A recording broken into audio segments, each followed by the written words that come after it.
আজকের এই স্টোরিটি আমাকে একটা আপু লিখে পাঠিয়েছে। যেভাবে লিখেছে আমি ঠিক সেভাবেই বলছি। নমস্কার দিদি, আমি প্রিয়া, আমার বোন হিয়া। সেই দিন স্কুলে আমার বা আমার বোনের প্রায় কোনো বান্ধবী আসেনি। সেই দিন ছিল শনিবার, হাফ স্কুল ছিল। আমরা দুজন মিলে সাহস করে ওপরের স্কুলের স্টাফ রুমে চলে গেলাম। সাধারণত ওই ঘরটা বন্ধই থাকে। সিঁড়ি বেয়ে উঠতেই কেমন একটা ঠান্ডা ঠান্ডা হাওয়া লাগছিল। চারপাশে একদম চুপচাপ, যেন কেউ লুকিয়ে আমাদের দেখছে। হিয়া বলল, দিদি চল নেমে যাই, আমার ভালো লাগছে না।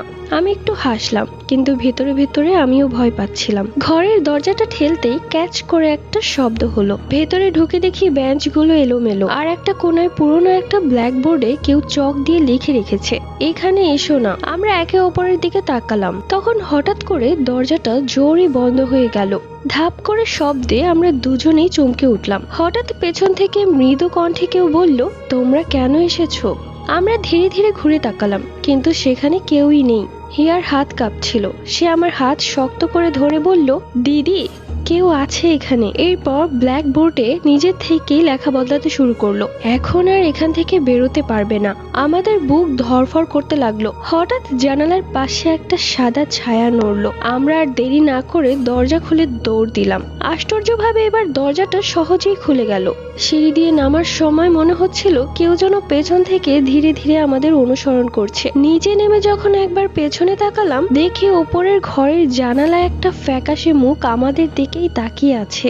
সেই দিনের পর থেকে আমরা আর কখনো ওই ঘরের দিকে যাইনি। আর আজও মনে হলে গায়ে কাটা দেয়। এবং এই স্টোরিটা লিখে পাঠিয়েছে প্রিয়া। থ্যাংক ইউ সো মাচ প্রিয়া, এত সুন্দর একটা স্টোরি আমাদেরকে লিখে পাঠানোর জন্য। আমরা চলে যাচ্ছি পরবর্তী একটা স্টোরিতে। হ্যালো আপু, আমার নাম রিমি, আমি ক্লাস 5-এ পড়ি। ঘটনাটি ঘটেছে আমার দাদুর সাথে। আমার দাদুর তখন বিয়ে হয়নি, তিনি ছিলেন একজন তরুণ যুবক। আমার দাদু ছিলেন অনেক দুষ্ট, সারা গ্রাম মাতিয়ে বেড়াতেন তার বন্ধুদেরকে নিয়ে। সারাদিন খেলাধুলা, এরপর রাতের বেলা মাছ ধরা, মানুষের গাছ থেকে ডাব চুরি, আম চুরি, আরো কত কিছু। তো একদিন আমার দাদু তার বন্ধুরা মিলে ঠিক করলো রাতের বেলা মাছ ধরতে যাবে। যেই কথা সেই কাজ, তারা একটা পুরনো পুকুরের দিকে মাছ ধরতে গিয়েছিল। সে এবং তার দুই বন্ধু ছিল। আর একটা বন্ধুর আসার কথা ছিল, কিন্তু সে এখনো আসছে না দেখে দাদু তখন আরেক বন্ধুকে বলল, যা ওকে নিয়ে আয়। তখন সে একা যেতে পারবে না, তার ভয় করে। দাদু তখন বলল যে ঠিক আছে, তোরা দুজনেই যা, আমি একাই থাকবো। এরপর তারা চলে যায়। দাদু মাছ ধরে ধরে তার খুলুইতে রাখছিল। কিছুক্ষণ পর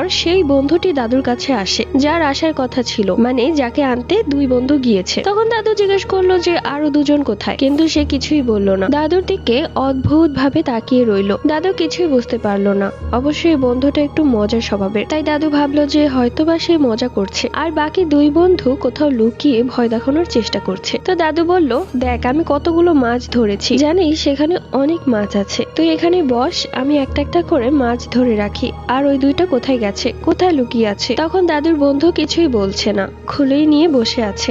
দেখলো খুলইতে অনেকগুলো মাছ লাফাচ্ছে, মাছগুলো একদম তাজা। দাদু তখন সেদে সেদে কথা বলছিল, তার বন্ধুর থেকে কোনো কথার জবাব আসছিল না। দাদু তখন বলতে লাগলো, কালকে আমরা ওই বাড়ির পুকুরে যাব মাছ ধরতে, কিন্তু তার বন্ধু কোনো কিছুই বলছে না। যার কারণে দাদুর বন্ধুর দিকে একবার ঘুরে তাকায়। তাকিয়ে যা দেখে তা দেখে দাদুর রীতিমতো হাত পা ঠান্ডা হয়ে যায় ভয়ে। এ কি দেখছে সে?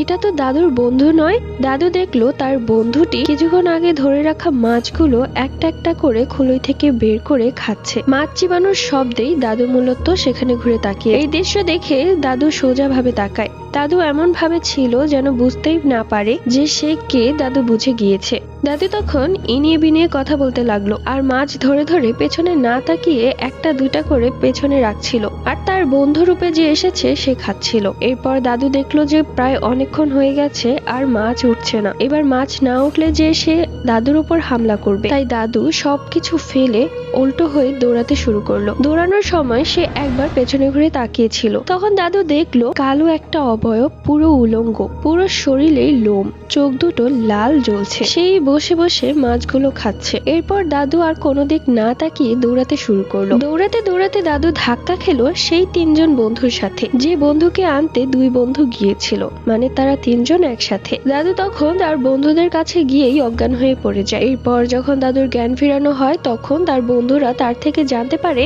এই কাহিনী হয়েছে।